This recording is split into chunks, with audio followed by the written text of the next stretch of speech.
Hello and welcome back to another episode of Attack of the B Team. My name is Classic Tim, and today we are kind of working on something a little different. I didn't end up working on this anymore. I've still only got the one chest down here. And the reason for that is because I think I'm going to be putting something else in this space.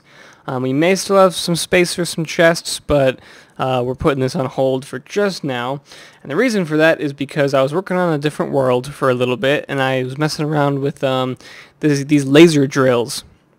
So what these things do is they connect to the void through bedrock, and they produce ore from power. So it kind of like almost spawns them in just from feeding in a whole bunch of power to it. It takes a lot, but once you get it set up, it's pretty much free ore. So I wanted to see if I could do that in space.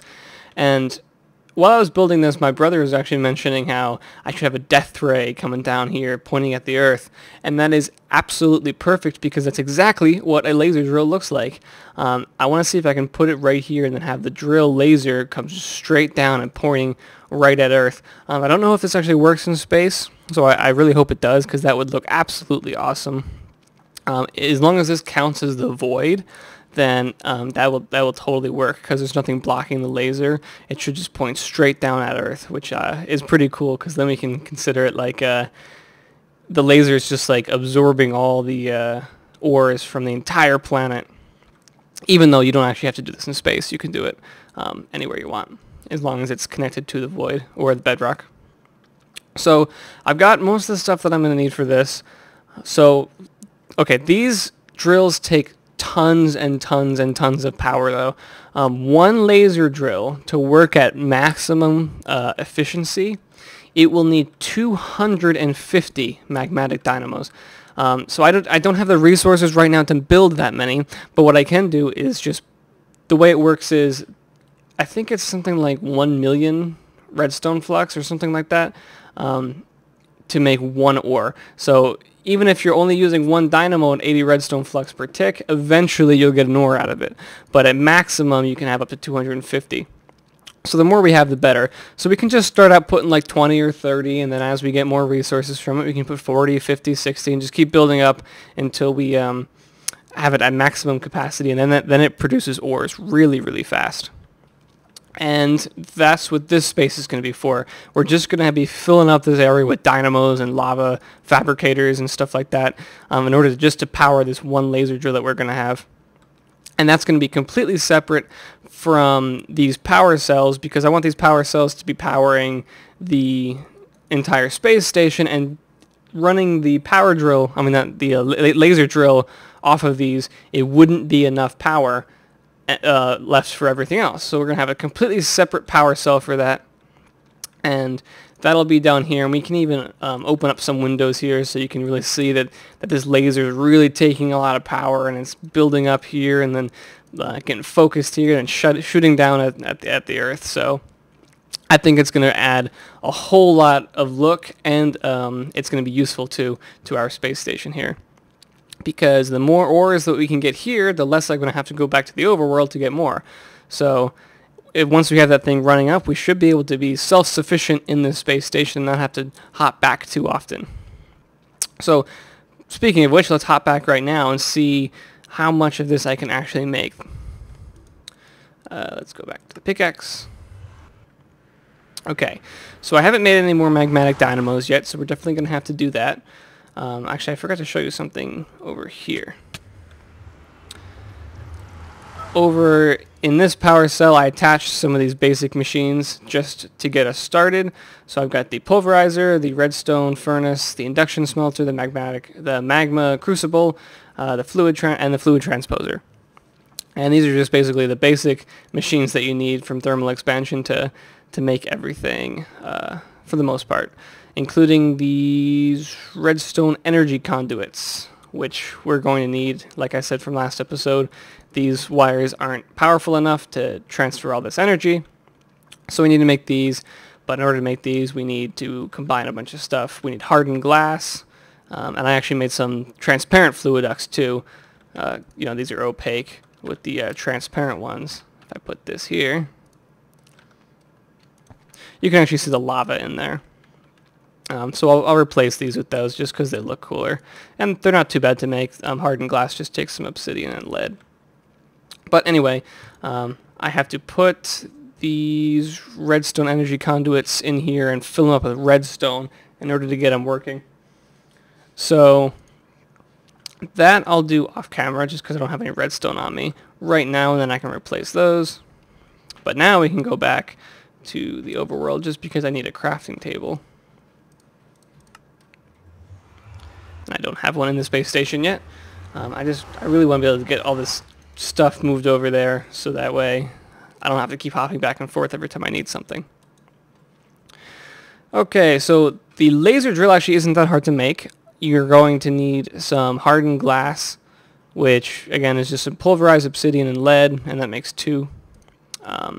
And then these glowstone illuminators are made from hardened glass, and actually I can make a couple of these if I get some redstone. I need some redstone. Where's my redstone? Did I look over it? Oh, there we go. I was going to say, I swore I had a bunch. Okay. So we can make a couple of these now. What am I missing? Oh, hardened glass. I didn't actually get hardened glass, which is right here. There we go. Unfortunately, it's turning into night right here. There we go. I think I only need a couple of them. 1, 2, 3. I need 2 for this, and then I need to make 4 of these. So that's 6 in total. Okay. Yeah, so 3, 4, 5, 6. There we go. And then these have to be filled up with glowstone in the same way. So now we have some redstone. Let's grab this and grab some glowstone, and we'll move over to... Oh, actually, I had some glowstone.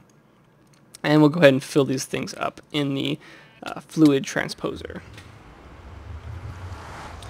which is still right over here. We'll actually put these in here first.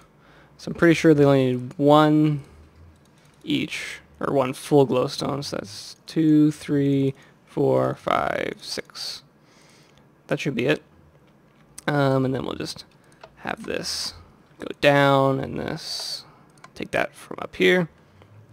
Yeah, so once this goes, these should start filling up. There we go. And we have one, a glowstone illuminator.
Okay, so now that those are done, we can go ahead and throw in these redstone ones again and throw in some redstone in there so that these start filling up for later. And we can go ahead and hop right back to the overworld again. This is exactly why I need to move this stuff over so I can stop hopping back and forth. It becomes annoying. Okay, so with that done, we should be able to make this. Yep, there we go. So this is the actual laser drill. And when this connects to bedrock or the void, a little laser should come up. But like I said, it needs so much power. It actually needs so much power that it needs a couple blocks just to gather its power. which is these laser drill pre-chargers. So you can have up to 4 of these. And these actually take pink slime. It's a similar recipe, except it takes pink slime. And with pink slime, we actually need to use this thing called a slaughterhouse. And that's kind of like, I think it's a crack on like the McDonald's thing where, you know, it's not real meat, it's just pink slime. So the slaughterhouse, what it does is it grinds up mobs. And one of the byproducts is pink slime. So if I make this, which I should be able to make, I think it's just because this thing doesn't always work if it's got some like non-stackable items, such as these swords. And that goes there. And oh, I don't have a machine frame. Okay, well I'll do that later then. Let's go see if this thing works. First of all, I really hope it does. Oops. Because if it doesn't work, then that kind of ruins everything I've been doing so far today, because getting all these resources took some time. Okay, so let's break, say right here. This is probably not where it's going to go, but just so that we can see if it works. Oh, ow. Oh yeah, yep, it definitely does. Okay, well that's disappointing. It doesn't go all the way down to Earth. I was really hoping it would go on forever. But if you're just looking at it, you really can't tell. Well, I guess you can. But it's cool. It definitely looks cool. It's definitely like a laser that goes straight down. And since that beam is there, that beam would not be there if it wasn't working. So it is. And like I said, it needs so much power just to create one little piece of ore. And then basically how much power you give it, the faster this work goes up. So this isn't exactly where it's going to go, so let's break it. Let's hope we don't drop it. That would suck. There we go. So this is going to go up here in this thing somewhere. So we'll say, we'll put it right, yeah, right there. There we go. And then that will just shoot out, get out of here, straight through there. And we can kind of make this look a little bit nicer later. So it looks a little bit more like an actual laser. But yeah, that definitely looks good. And now I got no way to get back in there. So we'll have to fly all the way up, because I don't feel like breaking the walls. And all the way down. So now what the laser pre-chargers do is it kind of does a similar thing with the this laser here. But you put one here, one here, one here, and one here, and then that connects to these little holes on the side. And then those are what's actually powering it. Because this block takes so much power, you can't even feed enough power into this block for it to work. You got to feed the power into other blocks around it, and they feed the power into this block. So that's basically what the pre-chargers do. I'm going to go ahead and finish that slaughterhouse, and we'll get to working on that in a second. Okay guys, welcome back. So I went ahead and made the slaughterhouse, which is that right down there. And also, I gathered up some passive mobs from around the area and threw them in this little hole.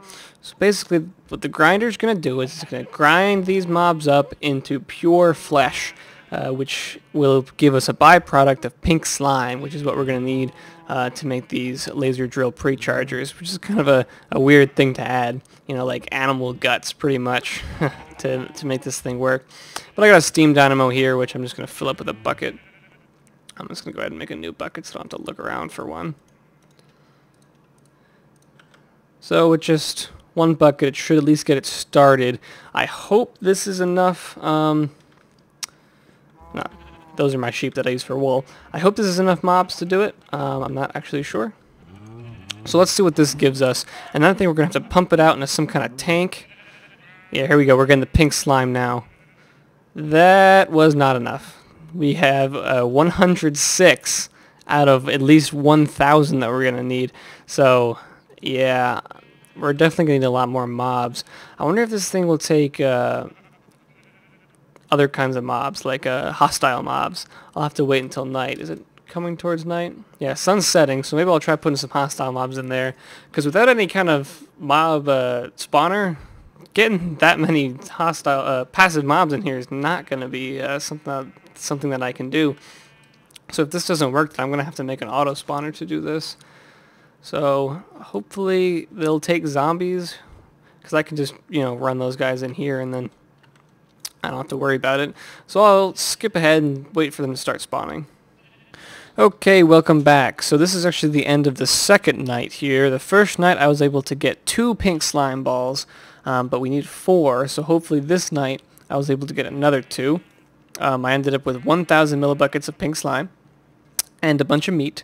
So this fluid duct is clogged with meat right now, so let's just take it off and put a new one down, and that should still be meat, so let's take that off again.